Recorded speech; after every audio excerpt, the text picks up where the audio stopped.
Welcome to the Gary Plock Tennis Show again. I'm here with my brother, Ernie Plock, and Hello, everyone.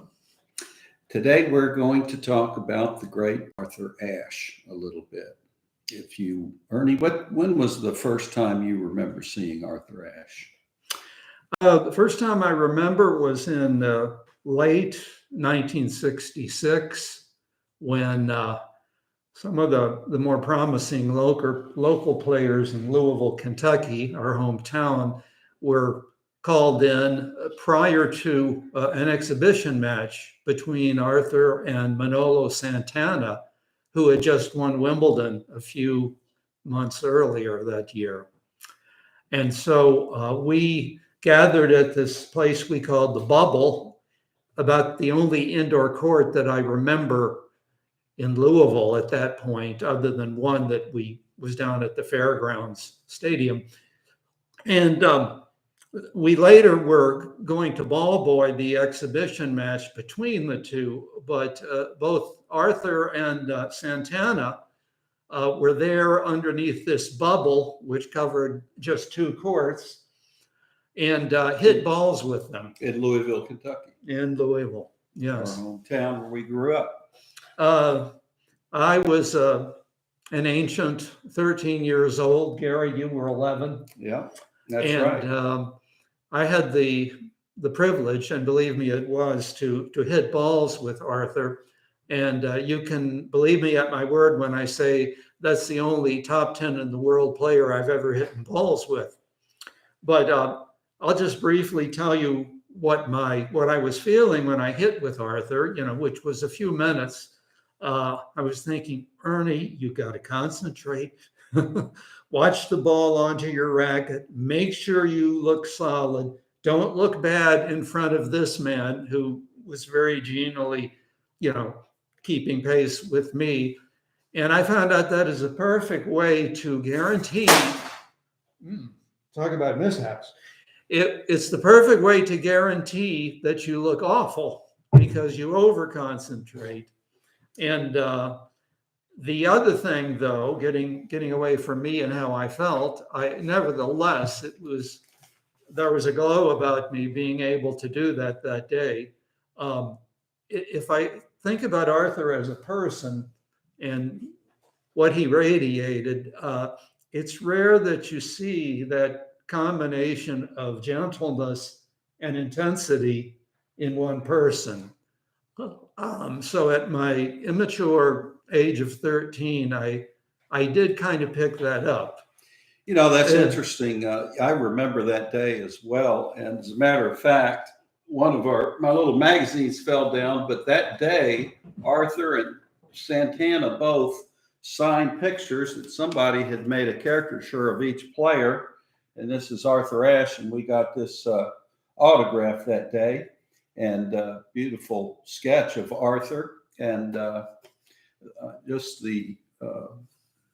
Philip Morris was putting on a promotional tour of about 6 or 8 cities, and Arthur was in the Army at the time. And the thing that I remember is they hit some balls from the baseline against each other just to kind of show us what was going on, how they played. And I couldn't believe how close to the lines that they both hit their balls. I mean, they were within, 2 inches of the baseline back to back. And I'll never forget that, because now, of course, you see a lot of topspin where the ball's bouncing just behind the service line, but they had just incredible control. And I had never seen that control except when they opened the Louisville Tennis Center, and Pancho Gonzalez came to open it up, and he did something that was really interesting to me. And it's one of the first places I learned about the advantage of spin, is he was volleying, and Marty Reeson, who's the other player, hit a ball to him at the net, and he just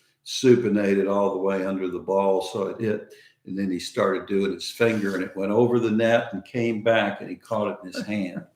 And that was one of the other things, little tips that you pick up when you're a kid, and like I did with watching Arthur for the first time. But Ernie, why don't you tell us a little bit about Arthur's early upbringing? Well, being a Virginian, I currently reside in Norfolk, in Virginia. I, at a few years ago, was just driving along the highway, and I could see the green mileage sign for a little place called Gum Spring. And that, of course, I remember reading years earlier that was Arthur's hometown, although later on, the family moved to Richmond and he was taught tennis under the tutelage of Dr. Johnson, who did a number of things in addition to teaching Arthur and the local kids tennis. He also taught them how to behave on the court for Dr. African Johnson Americans. was an Afro-American doctor in Lynchburg, Virginia. That's right. And so the poise and the inner control, which became so synonymous with Arthur, was inculcated under the tutelage with Dr. Johnson. And of course, at that time, Black players could not play on the public courts in Richmond, Virginia, and anywhere in Virginia. But gradually over time, they were able to compete against whites competitively. The other thing that I remember just doing the research on Arthur's life was Arthur was never entirely comfortable at the net. And it was something that stayed in his mind when he was playing tennis later, at a much higher level, like at UCLA and in the pros. And he said, no, Dr. Johnson didn't teach that.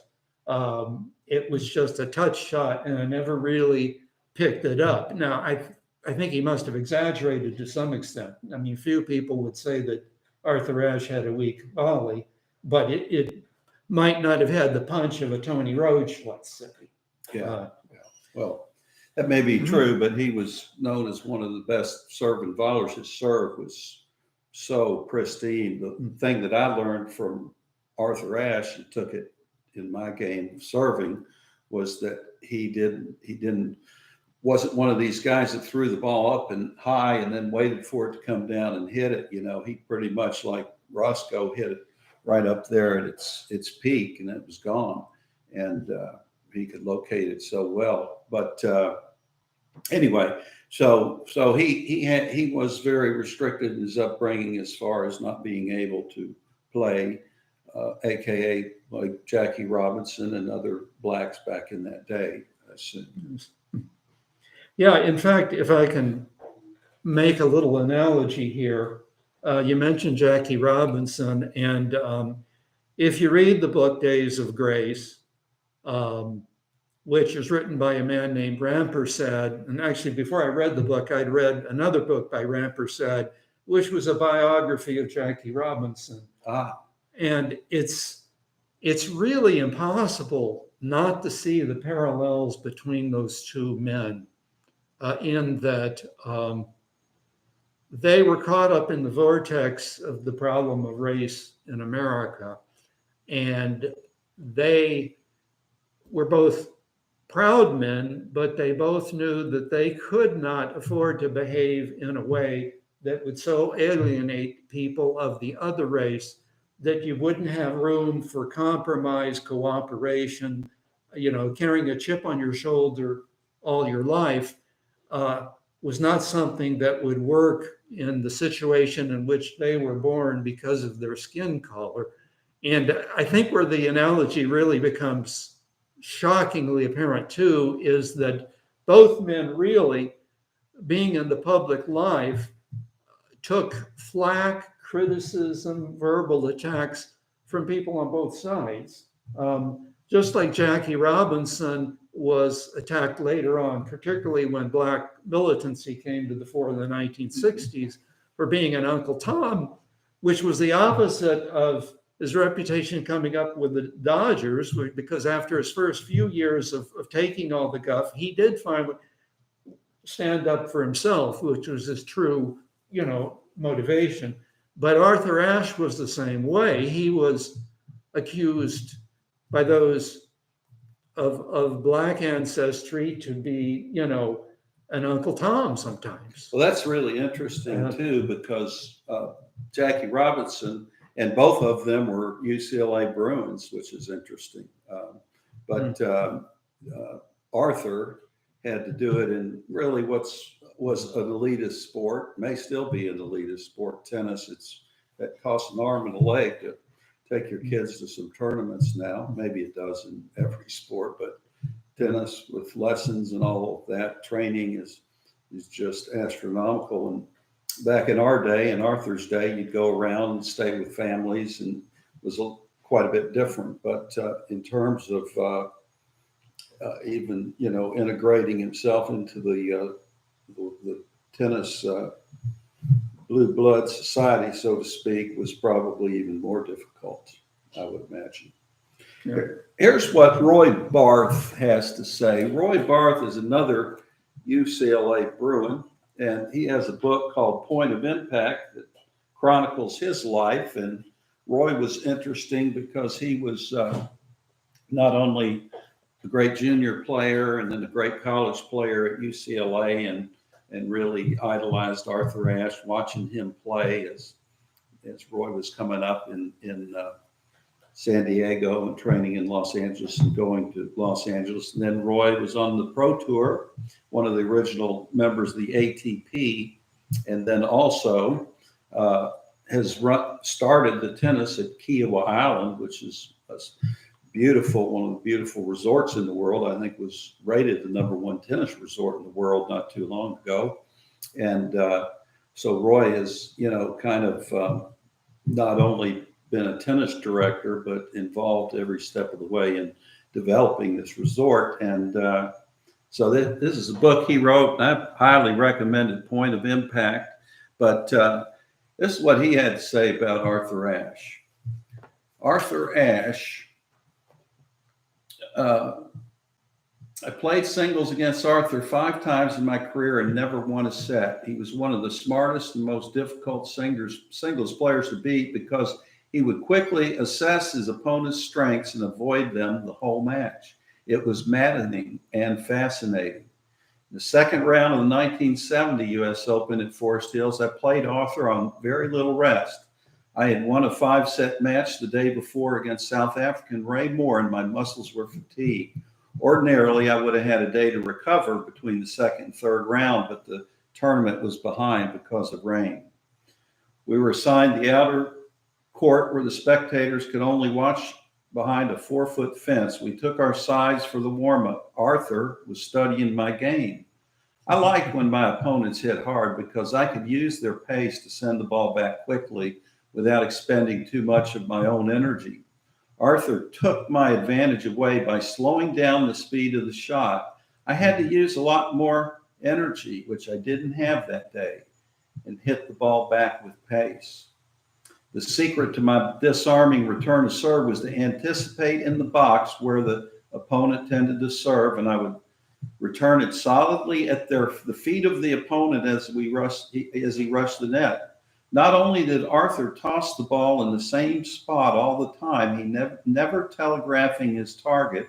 He mixed up the placement of his serves and stayed back in the backcourt rather than serve and volley. We're talking about a grass court, the old grass court, which was very quick. That took away my at your feet aggressive return. He always had a plan.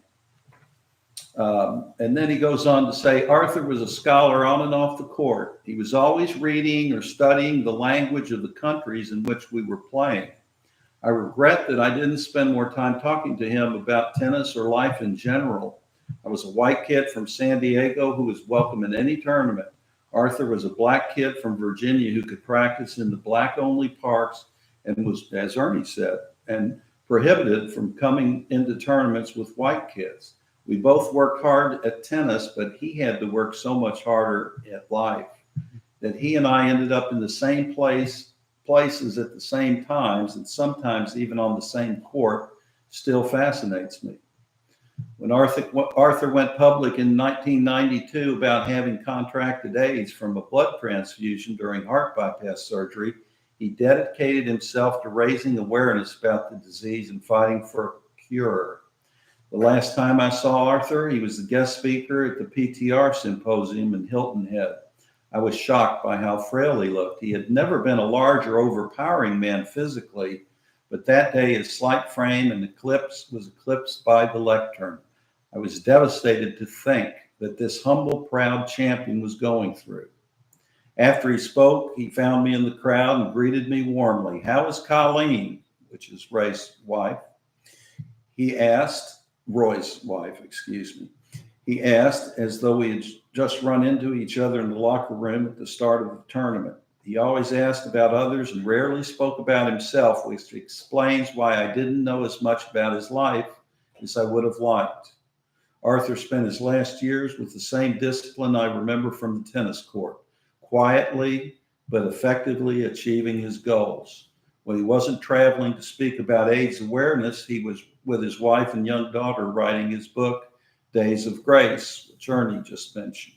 Arthur died 93 at the age of 49. I recently learned from Arthur's good friend and agent, Donald Dell, that UCLA was offering a course entitled Arthur Ashe in the Second Half of the 20th Century. What a great way to honor Arthur's legacy. I'd like to take that class or even be a guest lecturer and share some of these stories. So Ernie, we're going to tell the folks that in 1968, Arthur did indeed win the U.S. Open. Do you remember who he beat in the finals? Let's see. Would it have been Tom Ocker? It was Tom Ocker. Very good. And here's a picture of Arthur on the cover of Life magazine, the icy elegance of Arthur Ashe. He topped the tennis world. Now, this is the magazine that fell down from my collection, but that's all right because I always have them falling down. Mm-hmm. And during his the course, he got involved in politics. He was head of the ATP and Association of Tennis Professionals, which Roy was also a charter member of, and got involved in some other activities while he was playing. Can you talk about those a little bit? Well, the one that comes to mind most quickly, and I'm experiencing sort of a mind link here of the passage you read from Roy Barth's book, because he mentions that he beat Ray Moore the day before. Well, one of the most interesting anecdotes in the book by Rampersad about Arthur has to do with a conversation between Ray Moore, who was South African and a white man, back in the 60s. Ray later on became the sort of poster boy for the hippie movement on the tennis tour. He had really long hair and looked sort of like a guru, I'd say, but was nicknamed hippie on the tour by the Aussies and the other pros. Yes. At any rate, Arthur was sitting down with Ray Moore, and Arthur described him as a liberal, but Arthur qualified also by saying by South African standards, by the standards of a South African white.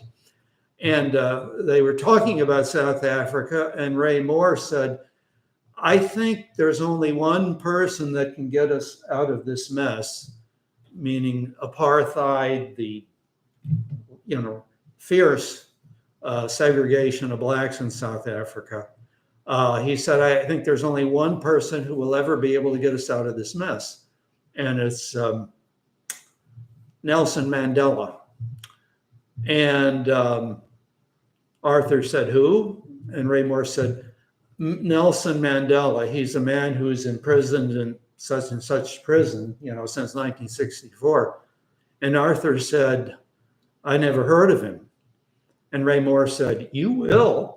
Interesting. Because he said, "I predict that one day he will be the president of South Africa."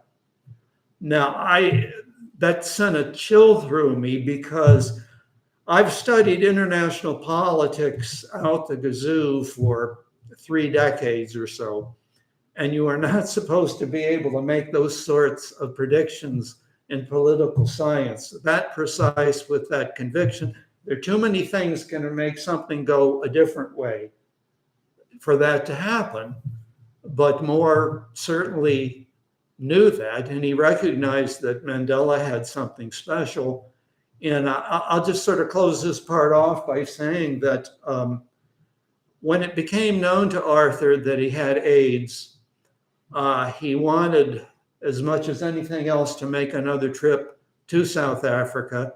Now that by the 90s, things were starting to change, it was opening up more. And so he admitted in the book that when he had to fill out the passport information about whether he had a communicable disease, he lied. And he said, no, I have no communicable diseases. And he said, I've always tried to live my life with integrity and not lie. The truth is very important. He said, but that one time that I did it. Because he wanted to see Mandela so bad, I guess, and see how South Africa was. True, Gary, and maybe even more. He wanted to see the changes that were taking place.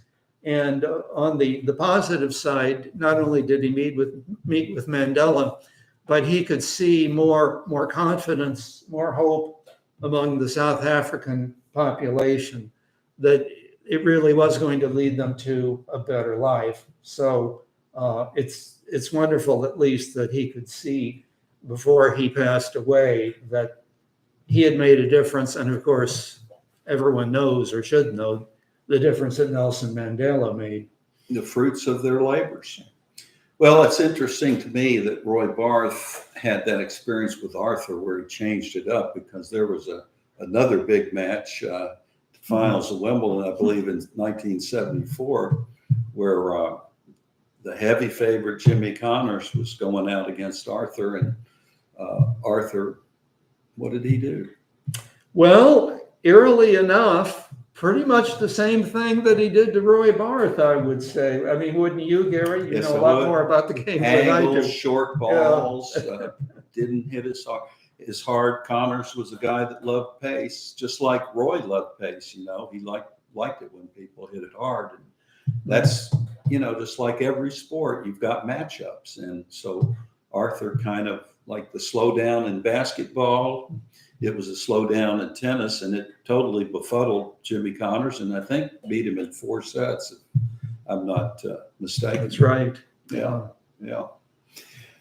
One other book that I think is really good, because I played this fellow quite a few times, is a fellow named Bill Scanlon. He's got a book called Bad News for McEnroe, and not only does he talk about his little forays with John McEnroe, but he's talks a lot about when Lamar Hunt came in and had the Handsome Eight, and the tours and how they were set up. Interesting little anecdotes about how Kevin Curran probably had more than 12 rackets. It wasn't uncommon for people to bring 12 rackets to the court, because the wood frames, the Wilson Jack Kramer that Kevin used, would probably get soft, even softer than most people. But that was interesting, that because it was wood, that they would bring so many rackets and would have some strung at different tensions. But this is one thing that Bill talking about Nastasi when he was really acting up, and he tells the story when Nastasi was playing Clark Graebner, and he went into his usual stalling routines when he was losing, and Graebner jumped the net on him and took the bully on head on. It says 4 months later in Stockholm in the Masters against Arthur Ashe, Nastasi was so obnoxious and unchecked that Ashe left the court in disgust. But the rules simply had no provision to deal with such eventualities. The umpire was forced to disqualify Ashe. The quick-thinking tournament referee promptly stated that it had been in his mind to default Nastasi just before Ashe walked off, and thus, in some version of overrule, made a belated call that both players were defaulted. It seems to have been a historic match in that, at least overnight, it ended with 2 losers. The next day, Ashe was declared the winner. Oh, my. However, because the Masters was played as a round robin event, Illy was still alive in the event, needing to lose twice to be eliminated. He managed to avoid that second loss and won his 4th Masters title. Ashe, influential in politics and diplomatic as ever, lobbied that the sorry affair showed the need for a code of conduct with teeth in it, something with infractions punishable with more than just fines. He contended that, just as in other sports, our penalties should affect the score and potentially the outcome of a match. Thus was born a system of point and game penalties. So we can thank Arthur Ashe for that. Yes, and I wasn't aware of that, but that certainly had major consequences for the future of the game and misbehavior and other kinds of improprieties. Yeah. You know, Arthur also wrote articles. He wrote a lot of articles for the tennis magazines.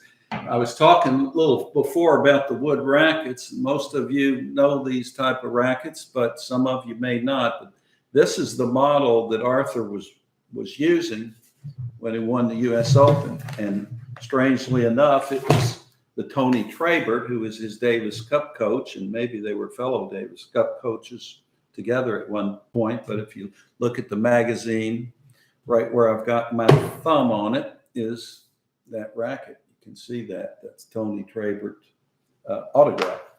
So anyway, the advent of the aluminum and graphite rackets, the first time I ever hit with something that wasn't wood was this racket right here, the Arthur Ashe. This is actually the competition 2, but this flat beamed head racket that was just the biggest thing. Howard Head also invented the Prince racket, the oversized racket. He thought it up in a dream that there was this big headed racket. And he was, of course, had head skis at the time as well as this racket, but that's when he went to the Prince racket after this. But this was the first racket where I hit with something, and boy, it seemed different. So it's amazing how much in our minds, I think, I can only speak for myself, Gary, but how much we identify this racket and its shape and its color with Arthur. You know, it's like the two are synonymous. Exactly. Well, then Arthur had a beautiful wife, Jeannie, who was a wonderful photographer, and as a matter of fact, their daughter's named Camera. So anyway, we really miss Arthur Ashe. He's gone too soon, and he was loved by just about everyone. And Ernie, do you have any parting comments about Arthur that you would like to relate? Well, there's one, and actually, you mentioned John McEnroe, and of course, Arthur was Davis Cup captain with both John and Jimmy Connors, a number of other players like Jimmy Arias. Vitas Gerulaitis, perhaps. Vitas, yes. Brian Godfrey. And of course, it's hard to imagine 2 more diametrically opposite personality approaches to tennis and how to comport yourself during a match than Arthur Ashe and John McEnroe. We all know the stories there. But even after all the incidents and all the kind of ill humor, Arthur said something very interesting, which again, Rampersad records in the book. He said, you know, after a while, he said, I found that in a way, John and I were actually similar. He said, and it had to do with the anger. And I'm not sure, I certainly can't explain it the way Arthur could have, but John acted out his anger differently, whatever it was rooted in. You know, a lot of things are rooted in the family or the feeling that you're not appreciated or whatever. But Arthur felt that same anger at being born into a system where, because of the color of your skin, you couldn't do the things that other people could do, and you were pressured to think less of yourself, that you had less value as a human being. how can you not be angry under those circumstances? Well, and it just goes to show you, because he also talks in the book about the fact that he often wondered if that was one of the reasons why he had his heart attack, because as you've been told by doctors, you don't want to internalize your stress. You have to have some way to vent that out. And he often, said he often thought about that is, if he internalized so much that it caused so much stress, gave him a heart attack. But can you imagine all of the hardships early on? It's reflective of probably the Black experience in general, but to go through the tennis world and to be in that kind of situation is so tough. And I think that he really enjoyed his UCLA experience, because it became where it was more open. There was more freedom for him to be a little bit more independent and not suppressed, I guess I would say. Interesting to me. I mean, this is just a side note to that both Arthur and Jackie Robinson were UCLA graduates. That's true. Yeah, that's true. Well, guys, thanks for joining us on the Gary Plock Tennis Show and remembering Arthur Ashe, great champion. He won 5 major titles: Wimbledon and Australian Open and the U.S. Open and French Open doubles, I think, with Tony Roach perhaps as well. So he was a great man and a great player, and we're both better people, as Roy Barth said, for having seen him and known of him. Absolutely. All right, guys, that's it. We'll see you next time, folks.